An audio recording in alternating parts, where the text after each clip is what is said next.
The Renaissance was always bigger than any one place, but for a short and crucial period, the city of Florence became its capital.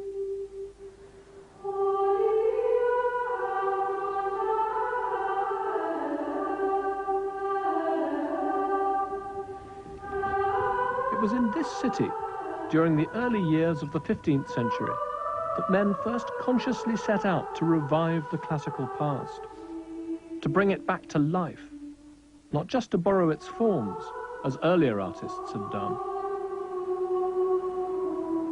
The great Florentine masters broke the mold. Inspired by a dream of antiquity, they created new forms of painting, sculpture, and architecture. In doing so, they changed their world and shaped ours.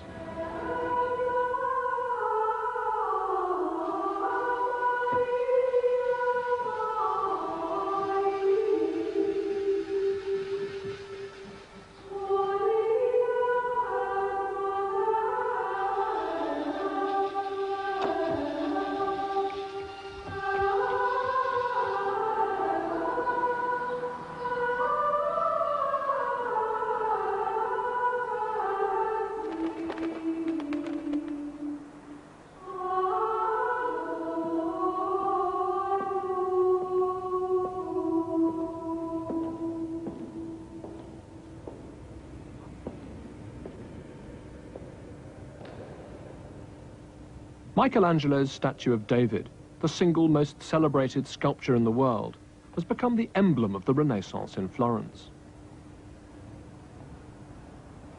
To Florentines, David, the resolute, determined slayer of a tyrant, symbolized the liberty and the long and proud republican tradition of their city. Michelangelo carved his stone giant from a single block of Carrara marble in the early 1500s. But the seismic shift in Florentine life and art that he has come to stand for had its first stirrings a full century earlier, in what Florentines themselves called a great reawakening.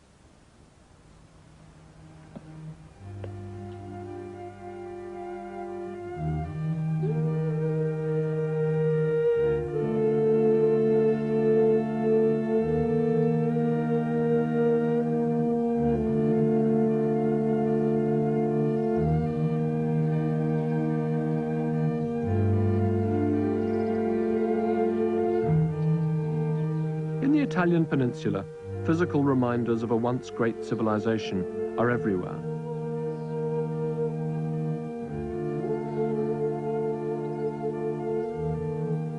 The man who first dreamed of crossing the divide that separated his world from that of the ancients was the son of an exiled Florentine notary, the 14th century scholar and poet, Francesco Petrarch. As an exile himself, Petrarch adopted antiquity as a homeland of the mind.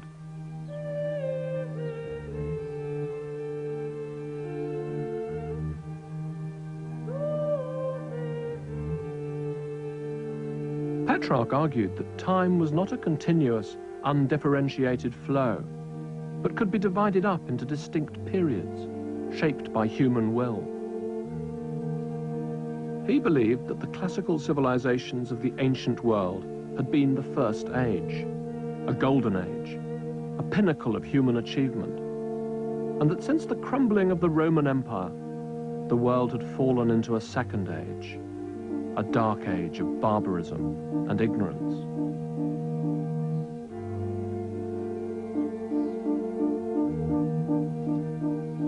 If that barbarism and ignorance could be cast aside, then the intellectual and political life of his own time would be reawakened to bring about a third age. It was to prove an extraordinarily potent idea. Petrarch wrote, "After the darkness has been dispelled, our grandsons will be able to walk back into the pure radiance of the past."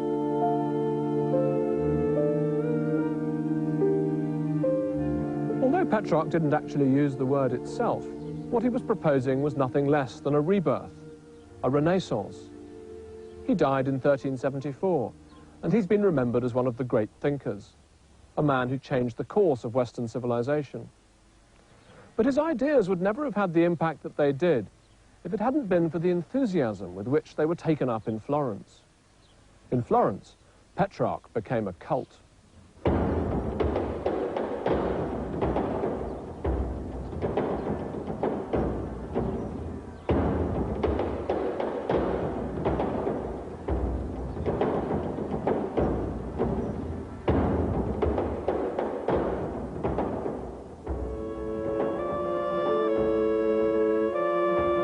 In the church of Santa Croce is the tomb of Petrarch's most influential Florentine disciple, the man who turned the pure radiance of the past into a political manifesto for Florence, Leonardo Bruni.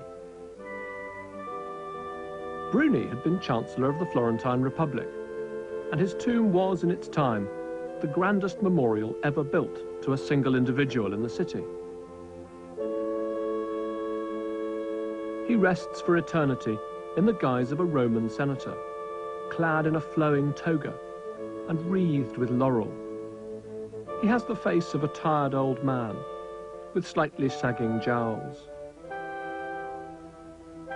Like a 15th century Winston Churchill, Bruni had spent a long life rallying the Florentines against repeated attempts by their enemies, particularly the adventurous Milanese, to conquer their wealthy and prosperous city. Inspired by the writers of the ancient world, the key to his strategy lay in words.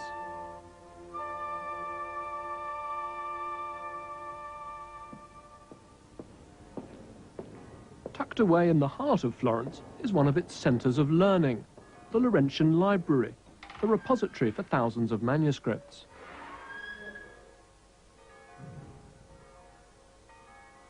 The newfound passion for antiquity had led to a great boom in the rediscovery and copying of Greek and Roman texts. To men like Leonardo Bruni, classical writers became heroes and role models.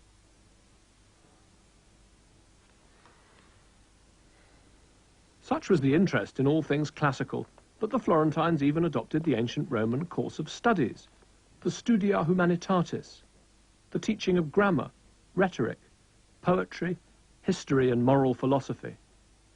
It became the standard curriculum for the elite of Florentine society, and the students nicknamed their teachers humanisti, or humanists.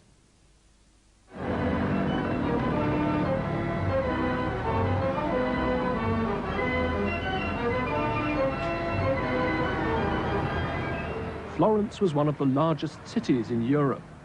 Earth, air, fire and water, said the Pope. To the four elements we have to add a fifth, the Florentines. They're everywhere. Its riches were founded on banking, trade, and a thriving textile industry. The city was one of the few surviving republics on the Italian peninsula, and a humanist education was tailor-made for its politicians, its merchants and bankers, men who needed to draw up documents in Latin and to write and speak persuasively.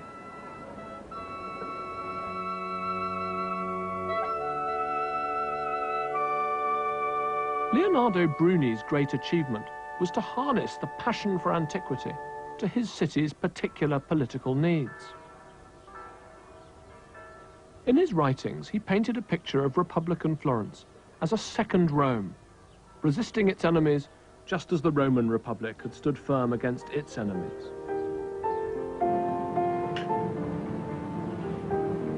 It was out of Bruni's words and the ideology that he so stirringly encapsulated that a new art and a new architecture would arise.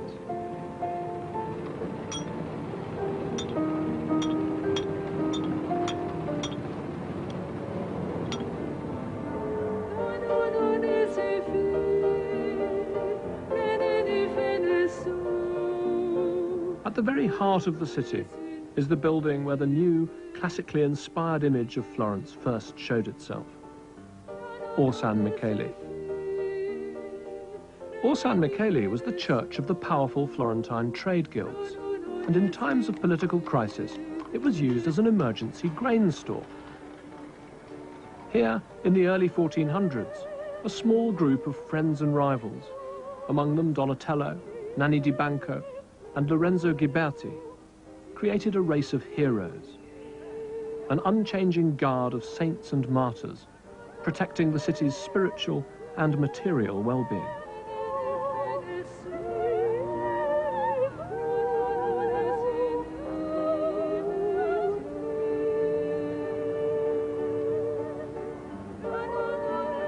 A perfect sculptural embodiment of Florentine civic idealism in its new classical guise is the Four Crowned Saints by Nanni di Banco.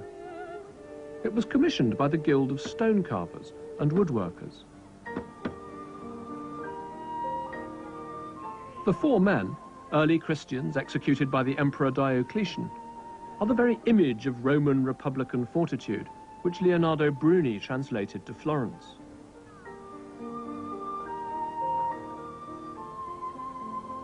They stand in a semicircle to show their communal resolve, a constant reminder to Florentines that they too must stick together in adversity. Blackened as it is by pollution, this is still one of the masterpieces of the Florentine Renaissance. Nanni di Banco, who died as young as his martyrs of the plague, seems to have shared their idealism.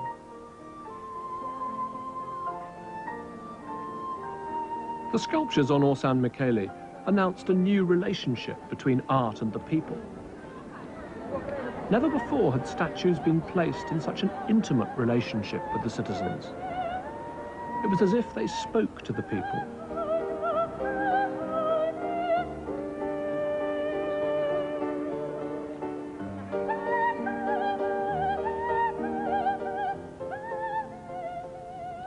That dialogue is muted now, because so many of the original sculptures have been brought indoors for their own preservation. But even inside, they still draw you towards them.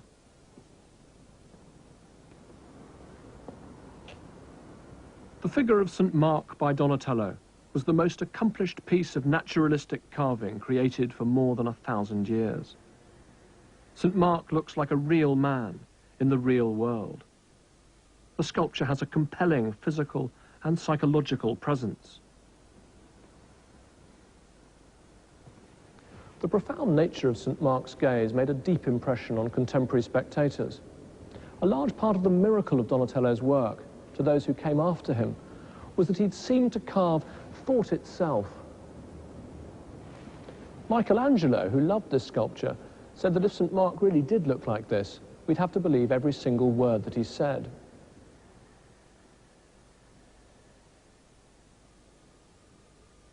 Donatello has created a completely coherent image of the human body, classical in form and Christian in spirit.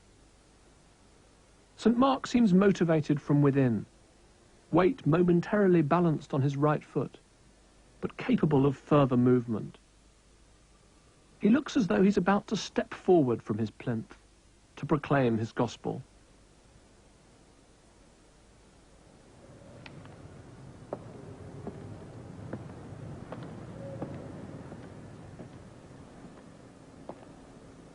The different Florentine trade guilds and the artists themselves vied with one another to create the most impressive statues for the niches on Orsan Michele.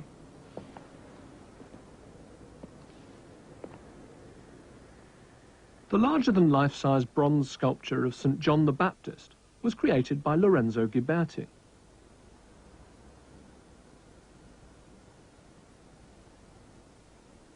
St. John may not quite have St. Mark's sense of impending movement, but this towering figure in a hair shirt has, in its own way, a severe and forbidding presence.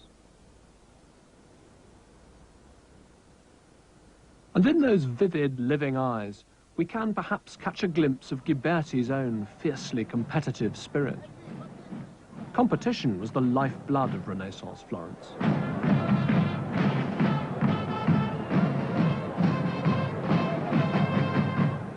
St. John the Baptist is the city's patron saint, and each year on his feast day, the 24th of June, Florentines gather to celebrate their distinguished past.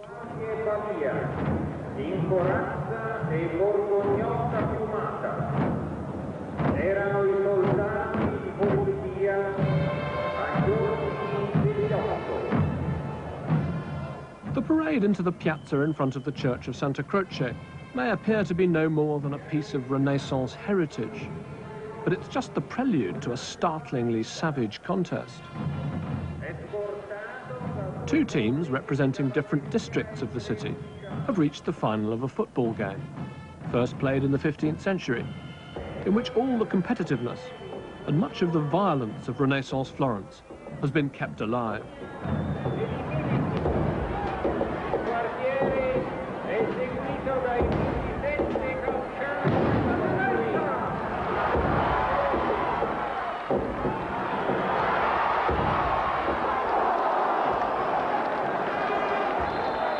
The game originally provided an outlet for factional rivalries, which might otherwise have threatened the integrity of the state. It still seems to perform something like that function today.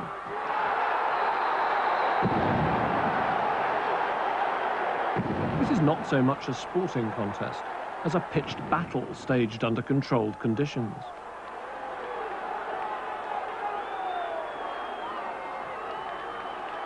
A game similar to this was played by Roman legionaries as a sort of training exercise.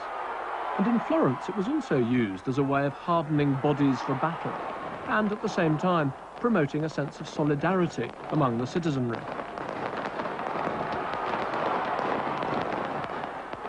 The St. John's Day game is a continuing reminder that Renaissance Florence was always a place threatened by rivalry from within and violence from without.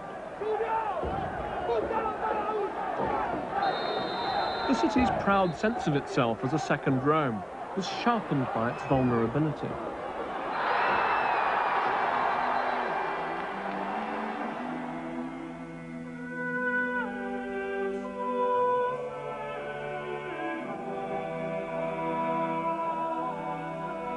Of all the sculptures created for Orsan Michele, Donatello's St. George expresses most acutely the Florentine Republic's mixed spirit of defiance and vulnerability. Half man, half boy, his brow seems furrowed with anxiety. The ideal Florentine, eternally vigilant, is still not immune to worries.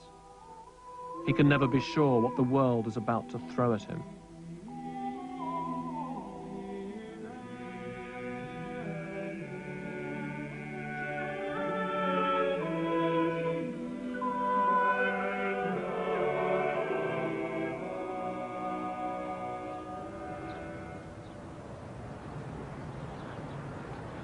Florence's political propaganda needs to be taken with a pinch of salt. The Florentine Republic never was a democracy in the modern sense, and in any case, there was something faintly hypocritical about its cult of liberty. The freedom-loving people of Florence were themselves perfectly happy to annex neighboring towns, such as Pisa and Arezzo. I think what was most remarkable about the Florentines during the years when their city was under threat was their constant willingness to spend enormous sums of money on images, set up like totems to ward off danger. It's as if they had more faith in art than armies.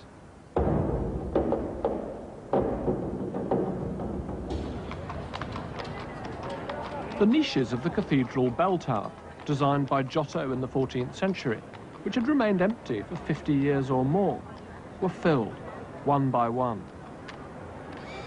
Across the city, a great stone chorus went up, proclaiming the indomitability of the Florentine Republic.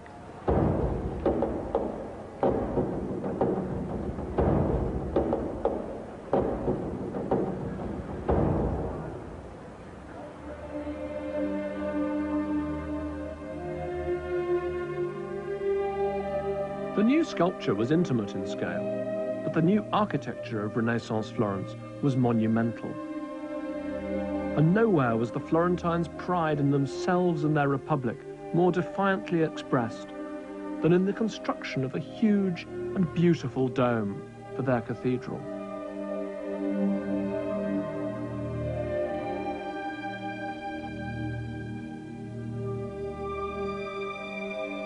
It was designed and engineered by Filippo Brunelleschi.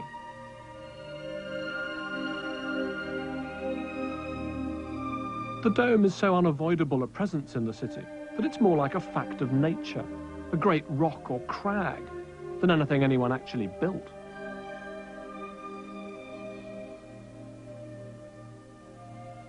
It seems that Brunelleschi wasn't always the easiest man to work with, and he refused to show his plans to the committee in charge of appointing an architect to build the dome. He didn't want anyone stealing his ideas. The story goes that at one meeting, he finally overcame the committee's skepticism about his suitability for the job by producing an egg. "Whoever can stand this egg on end," said Brunelleschi, "should be given the commission." The challenge was accepted, and one by one, the other architects present tried and failed. Then Brunelleschi took the egg.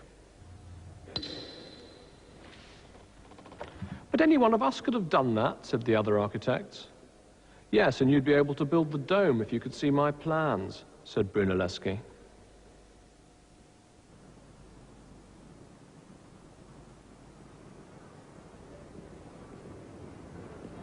The body of the cathedral had been completed up to the base of the drum by the end of the 14th century. The challenge for Brunelleschi was to find a way of crowning such an enormous structure with its dauntingly wide crossing without having to put up a vast forest of scaffolding. This conventional method would have used up all the trees in Tuscany. As you climb the 463 steps to its summit, you get a sense of how he solved the problem. He devised a method of construction which made the dome self-supporting, allowing the workforce to ascend securely within the dome as they built it. To keep the structure as light as possible, he designed a double shell, built from bricks laid herringbone fashion for maximum strength. A solution reached partly through ingenuity, partly borrowed from Islamic and Byzantine architecture. The dome stands over 300 feet high, and when it was built, it was the largest in the world.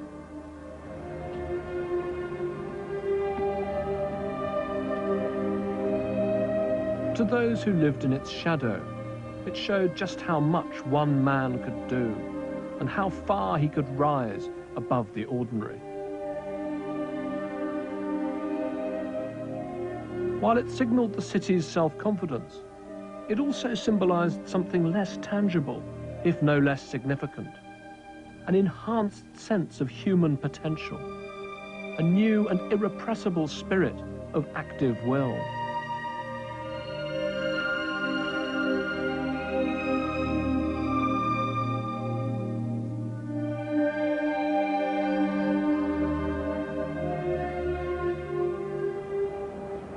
The building of the dome was itself a public performance, a heroic feat of engineering which lasted 16 years, from 1420 to 1436.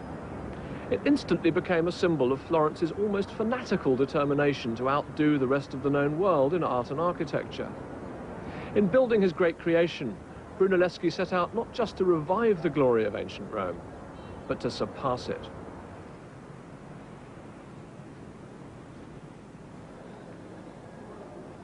The Gothic character of the cathedral meant that it wouldn't have looked right, or even been possible, to build the new dome in a classical style. But Brunelleschi still managed to signal his classical taste. The tribunes, part of Brunelleschi's buttressing system, are versions of the circular temples of the Roman world. Small, solid memories of antiquity, recreated to somewhat surreal effect, high up in the air.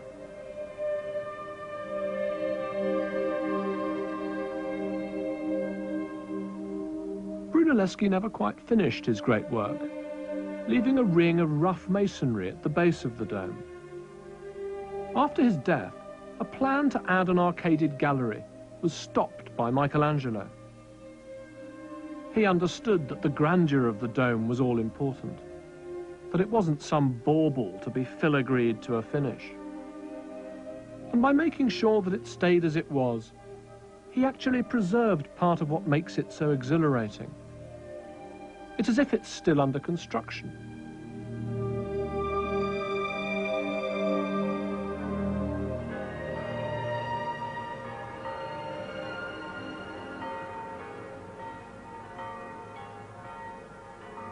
During these years, the Florentines also began to reshape the open spaces of their city. These ceramic roundels of babes in swaddling clothes decorate Brunelleschi's foundling hospital, which he'd designed before starting work on the dome. The square of which it forms a side is one of the earliest examples of town planning in the modern sense. But it also has deep roots in the medieval past.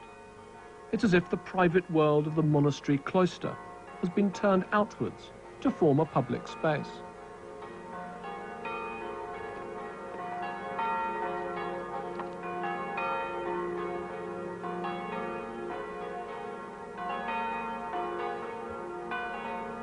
The Florentines always looked to their own traditions, and for his foundling hospital, Brunelleschi's just as likely to have studied local Romanesque buildings of the 12th century as actual classical Roman architecture.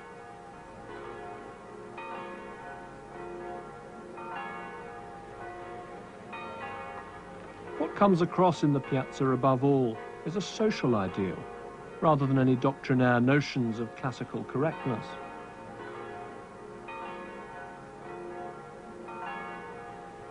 Brunelleschi turned an urban square into a space of perfect proportion, a place where men and women might move and speak more nobly.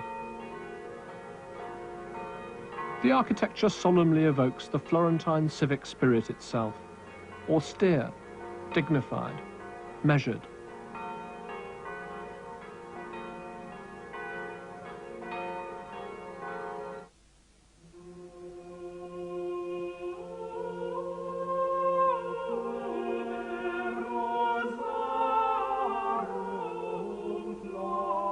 Brunelleschi's dream of creating an architectural style all'antica, in the antique manner, was most fully realized in his design for the Church of Santo Spirito. Petrarch had said that writers inspired by ancient literature shouldn't simply copy it to the letter, but seek to emulate its spirit. And Brunelleschi applied the same principle to building.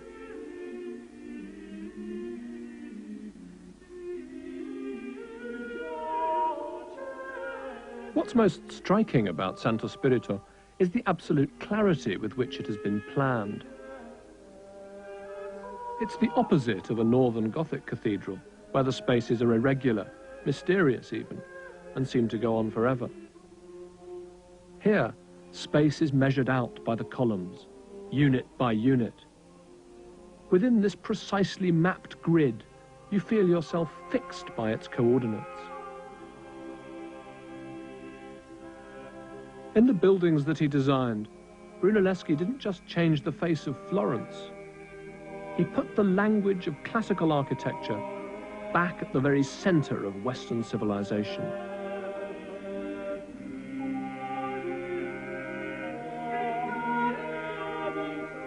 What's sometimes forgotten is that Brunelleschi may well have turned to architecture because he'd lost out as a sculptor.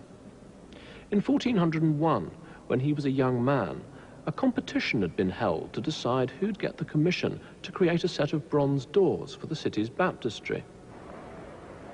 Brunelleschi's main rival was Lorenzo Ghiberti. The octagonal baptistry of St. John is one of the oldest and most revered buildings in Florence. Under the great 13th century mosaic ceiling, a baby baptized into the city of God was at the same time baptized into the city of Florence. Bianca, io ti battezzo nel nome del Padre e del Figlio e dello Spirito Santo. To decide who was to get the job, Brunelleschi and Ghiberti were each asked to make a sample panel, illustrating the story of Abraham sacrificing his son Isaac. In his panel, Brunelleschi responded with an almost peremptory, inspired brusqueness. Abraham looks as though he is about to dismember his son, a skinny, crouching boy, not merely to kill him. Sara, io ti battezzo nel nome del Padre e del Figlio e dello Spirito Santo. Ghiberti's panel offered a more suave approach. His Isaac is a beautifully fashioned Greek nude, and he twists gracefully towards the knife. Abraham hesitates, as if transfixed by the boy's beauty. The jury gave the commission to Lorenzo Ghiberti. Perhaps it helped that he'd used less bronze than Brunelleschi by casting his panel in a single piece. The Florentines liked to save money. The 28 panels on the new doors depict stories from the scriptures, and to stand before them is to be transfixed again and again by the flash of a sudden, memorable image. It's like reading the Bible by lightning. In the Annunciation, Archangel Gabriel confronts a sinuous, recoiling virgin who seems shocked to the core by his news. Christ drives the moneylenders from the temple with tremendous force. There's something wonderfully comical about the way they're all reeling backwards, falling over each other like 15th century Keystone Cops.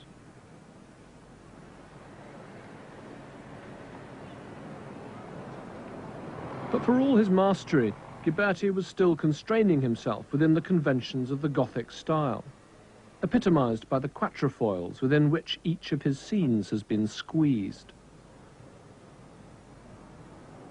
When Ghiberti was commissioned to make a second set of doors for the baptistry, he knew a repeat performance wouldn't quite do.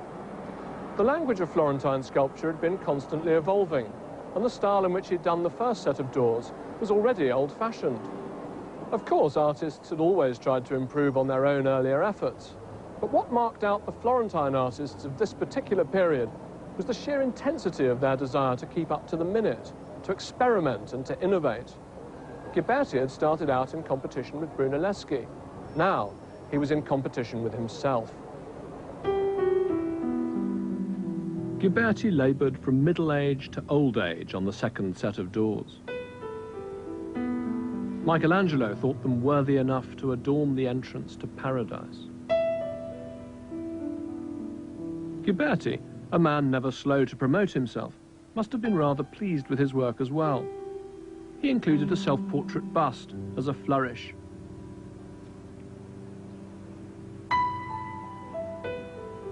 On the second set of doors, there are fewer panels. They're larger, and Ghiberti has done away with the Gothic framing device, enabling himself to unfold his narratives with greater freedom. Nel nome del Padre, e del Figlio, e dello Spirito Santo.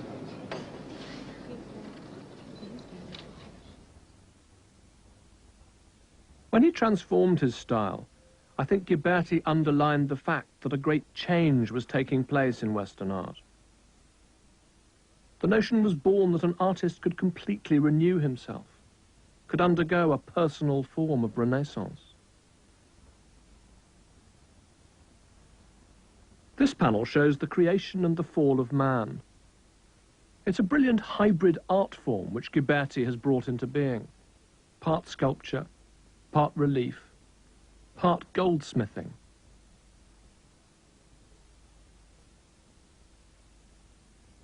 In the panel of Jacob and Esau, Ghiberti places the story in a classical city. Jacob deprives his brother Esau of his birthright and tricks his father Isaac into giving him the blessing proper to the firstborn son. This trio of women in wind-blown gowns is, for me, one of the most beautiful groups in all of art. They have been Midas-touched by Ghiberti's hand.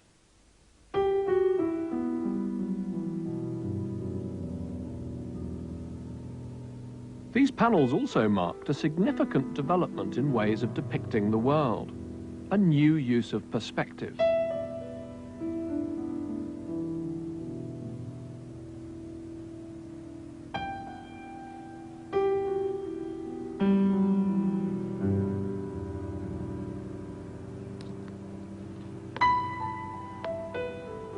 Ghiberti's rival Brunelleschi had established a mathematical formula for accurately reproducing, as an illusion on a flat surface, the way the eye receives images of reality.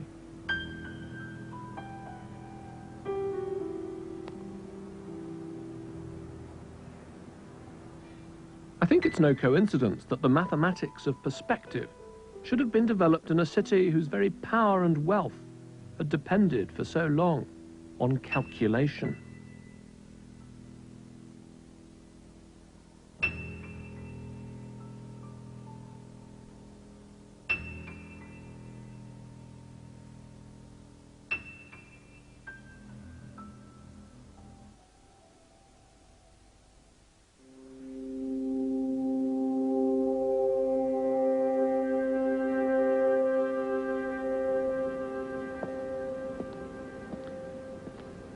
The Trinity, by the Florentine artist Masaccio, in the church of Santa Maria Novella in Florence, was one of the very first paintings created using the new rules of perspective. It was painted in around 1426.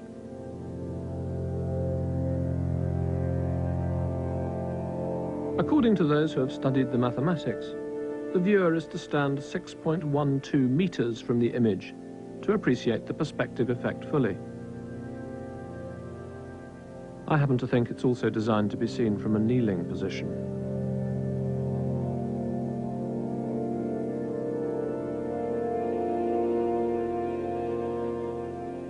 The skeleton at the base of the picture is a reminder of our own mortal condition. The inscription reads, "I was once what you are, and what I am, you also shall be." With that truth in mind, the eye is led up to the couple who paid for the fresco, and then up and in to John and Mary. The Mother of Christ, her arm raised, directs us out of our world and into the theological space of the chapel beyond. We see Christ raised aloft on the cross, and above his head, the white dove of the Holy Ghost. Further back, at the apex of the picture, we see the awesome face of God the Father.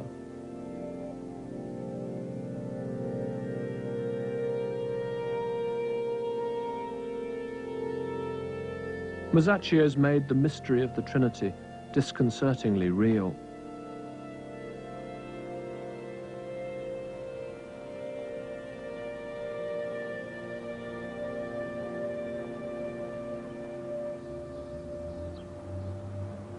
Masaccio may well have used architectural plans supplied by his friend Brunelleschi to achieve the realism of his fresco.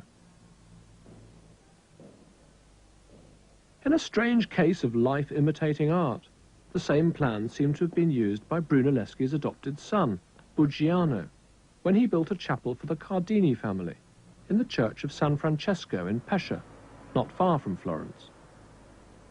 The similarity to Masaccio's fresco is uncanny.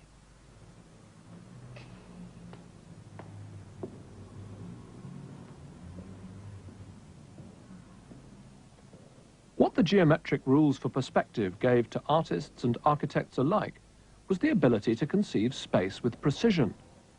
This paralleled other developments. Maps were being drawn more accurately, and man was acquiring a better understanding of the physical world. But it was the mystical dimension of perspective which held out the greatest appeal. Its mathematical harmony seemed to reflect the harmony of a universe in which man and God were inextricably linked.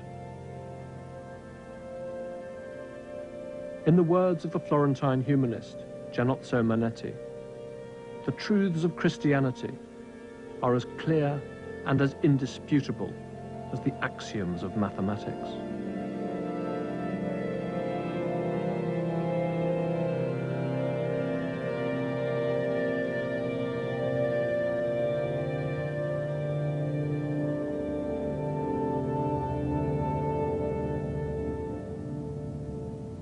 The use of perspective was to remain the dominant convention of Western painting until Picasso came along with his cubist hammer and smashed it to pieces. But there's one popular preconception about its early use which needs to be treated with special care. During the 19th century, the idea took hold that the introduction of perspective in art had announced a new age of scientific objectivity and had begun to spell out the death of religion. This has become one of the great myths about the Renaissance.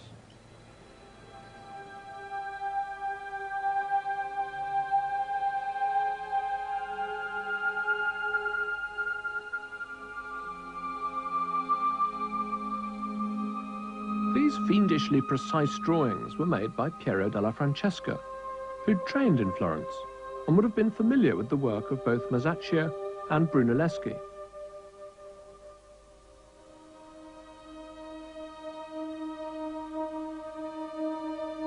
They show the artist's determination to explore every avenue of possibility opened up by perspective. But we shouldn't think of these diagrams as harbingers of a modern scientific outlook. They were very much the means to a religious painter's end.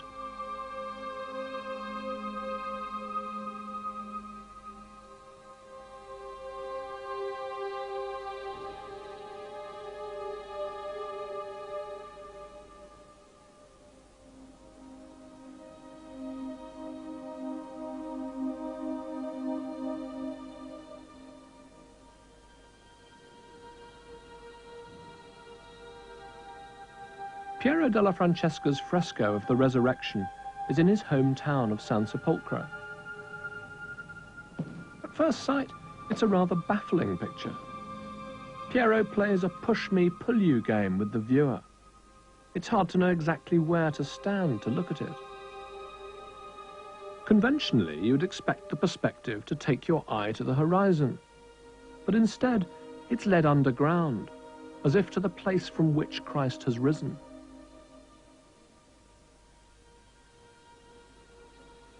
The horizon itself is flat and unyielding. There's no vanishing point here. It's a kind of barrier to vision.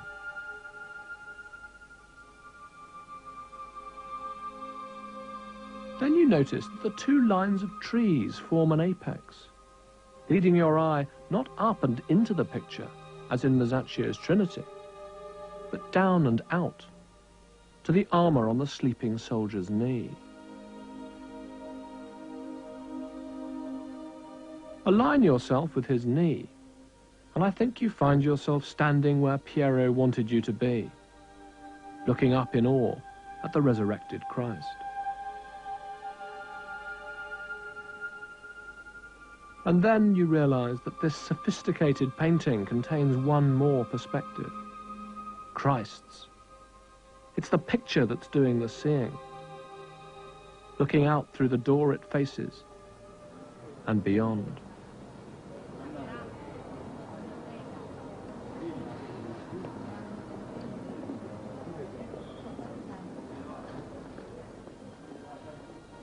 Piero's perspective has projected the mystery of the resurrection into the daily life of San Sepolcro.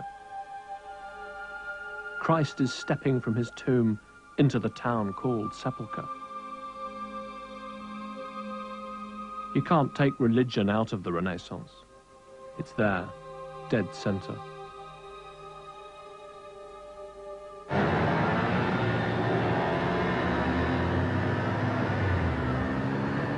Piero della Francesca was just one of a host of artists who took inspiration from Masaccio. The 16th century chronicler of the Renaissance, Giorgio Vasari, tells how generations of artists, including Michelangelo and Raphael, would cross the River Arno to pay homage to his work.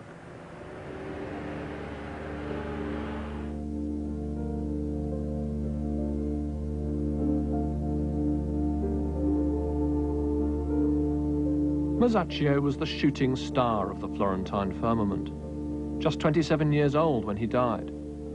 And in the Brancacci Chapel, in the church of Santa Maria del Carmine, is the most substantial legacy of his short life, a fresco cycle that he undertook with an older collaborator, Masolino.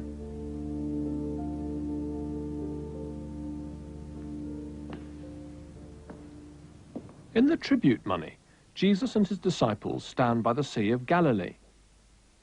They're confronted by a tax collector, and Jesus tells a slightly bemused Peter that if he catches a fish, he will find the money they need in its mouth.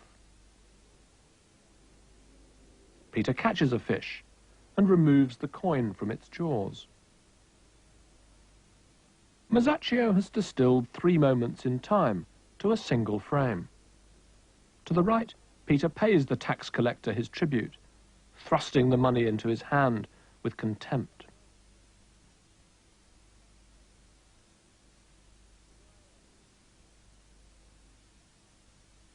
Jesus and his disciples are shown as noble men in togas, standing in a semicircle to symbolize their unity. They remind me of Nanni di Banco's classically inspired 4 crowned saints. Masaccio was a self-consciously up-to-date artist.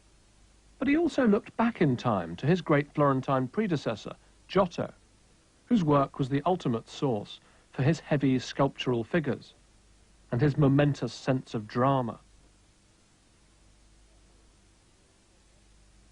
The folds in the robes are subtly echoed in the folds of the landscape behind them, a comparison intended perhaps to indicate the rock-like solidity of the Christian church. And the standing of these men has been emphasized by Masaccio in a literal sense too. They have large, coarse feet, and their toes are splayed out on the dark red earth. They stand firm.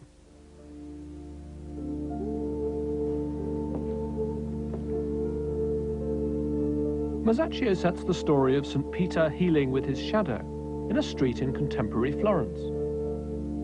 The saint walks past a gathering of the hopeless and the crippled. His shadow falls across a man with withered legs. The picture has an almost unnerving documentary quality, the authenticity of a real scene remembered. Masaccio paints man as he is, with tremendous sympathy.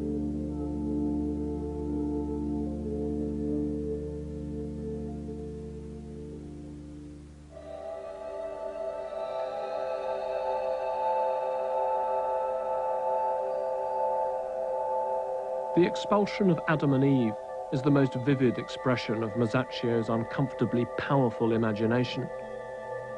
This is truly what it must have felt like to be thrust out of paradise. Eve is a woman in anguish. She contains all the agony and remorse in the world. There's no more direct image of human sorrow.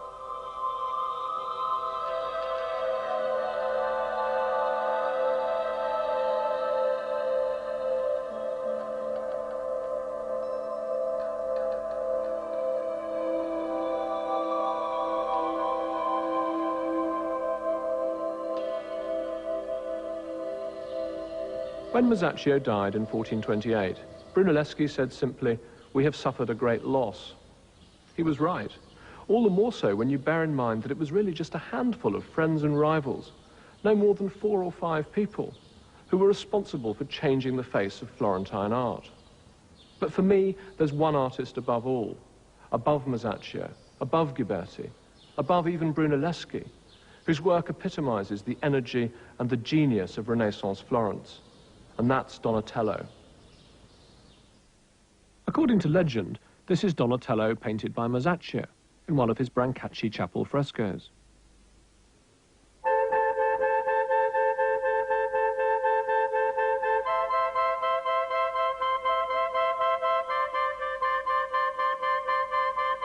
Donatello's greatest gift was his profound understanding of humanity.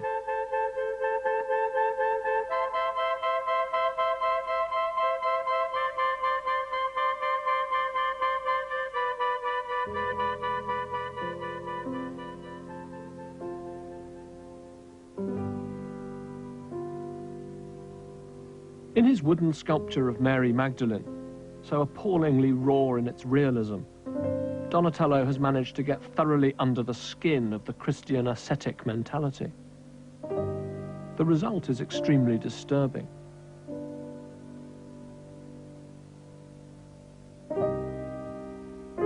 Mary Magdalene has been brought to life as a kind of sanctified bag lady. You can almost smell her thick, matted hair and her unwashed, starving body.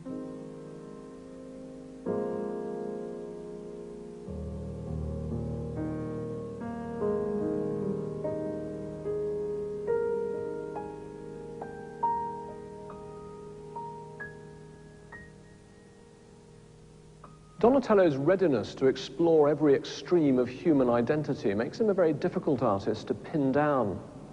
He annihilates himself in his subject matter again and again, to such an extent that it's not possible to talk about Donatello's style because he has so many. The only other figure I can think of with his infinite variety, his ability to move so effortlessly from the heroic to the pathetic, from comedy to tragedy, and yet always to seem at home, is that rather later Renaissance dramatist, William Shakespeare. One of Donatello's most theatrical works is this delicate Annunciation, where he staged the moment of Christ's conception as if it were a classical drama. The Virgin moves away from Gabriel involuntarily. At the same time, she turns her face towards Gabriel, and their eyes meet. Donatello has suggested a mixture of feelings on her part: surprise and reluctance, turning to acceptance and humility. Mary is a classical maiden who has been bent out of true, stunned by the import of what she has just learned.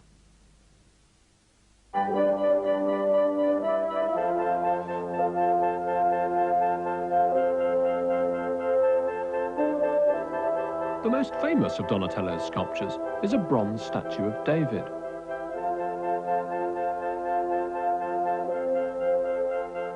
David, the giant killer, like St. George, the dragon slayer, carved by Donatello earlier in his career, was an alter ego of Florence.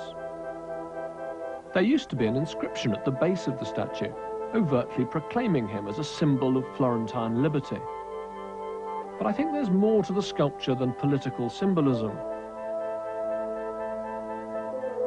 David is a cold but sexy boy with a strangely feminine body.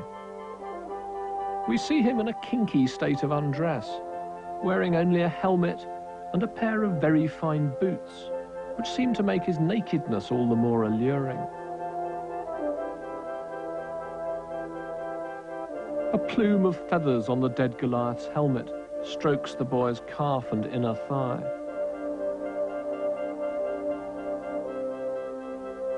David was made for a private patron, probably a member of the Medici family, who may well have had more than a merely aesthetic interest in the young, nude male figure.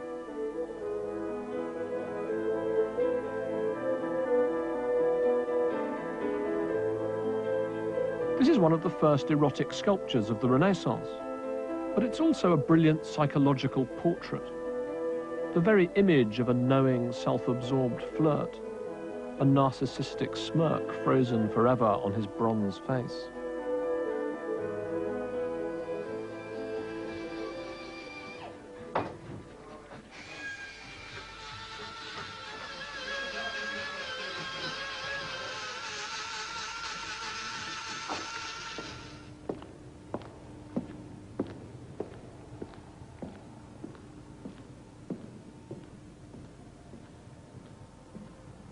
When he created his own David, over 50 years later, Michelangelo turned away from Donatello's troubling psychological realism. His David is idealized, an attempt to embody a dream of anatomical and spiritual perfection, which was to haunt Michelangelo all his life. This sculpture belongs squarely within the Florentine tradition of civic statues that had begun in the niches of Orsan Michele. But it expresses the values of a very different period of the Italian Renaissance, a time when the artist had started to think of himself as a god or colossus.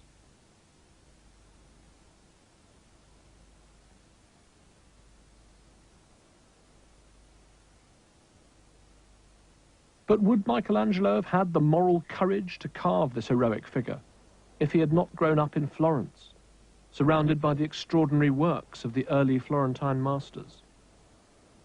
I doubt it.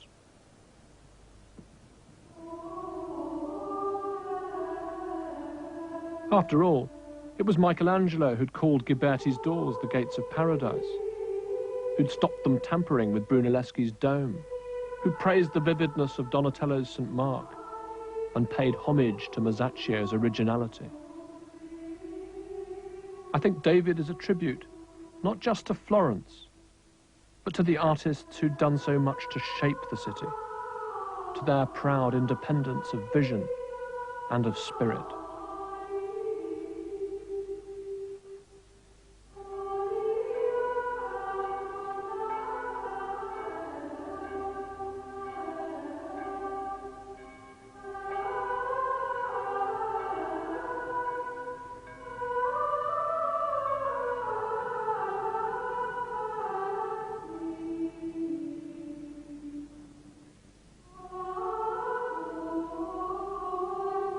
Many winds of change blew into Florence during the 15th century, and the result was a whirlwind of energy and invention. There are times and places when mankind has, through some unforeseen conjunction of genius and circumstance, taken a great leap forward. Florence was one of those places. When they look back to antiquity, the great Florentine artists discovered more than new ways of making art. They found themselves. And that, I think, was their greatest legacy to the future, to us. A heightened sense of curiosity about character and motive, an immensely richer sense of what it might mean to be a human being.